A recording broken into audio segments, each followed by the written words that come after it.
Anjangaon Surji police ठाण्याच्या हद्दीतील चौसाळा येथे घडलेल्या घरफोडी प्रकरणाचा पोलिसांनी यशस्वी उलगडा केला असून एका आरोपीस अटक करण्यात आली आहे। फिर्यादी सुनील मेटकर वय 57 वर्ष राहणार चौसाळा हे 9 ऑगस्ट रोजी घराला कुलूप लावून अकोला येथे गेले होते। 11 ऑगस्ट रोजी ते परत आले असता त्यांच्या घराचे कुलूप तुटलेले आढळले। घरातील 25,000 रुपये रोख व कपडे असा एकूण मुद्देमाल चोरट्यांनी लांबविला होता।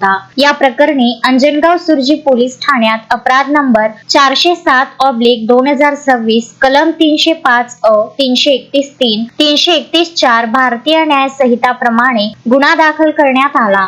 तांत्रिक विश्लेषणाच्या आधारे पोलिसांनी कुलदीप बंडू काळमेघ वय 28 वर्ष राहणार चौसाळा यास ताब्यात घेतले। चौकशी दरम्यान त्याने गुन्ह्याची कबुली दिली। आरोपीच्या शेतातील गोठ्यातून चोरीला गेलेले 25,000 रुपये जप्त करण्यात आले असून पुढील तपास सुरू आहे। Vidarbha news bureau, Anjangaon Surji.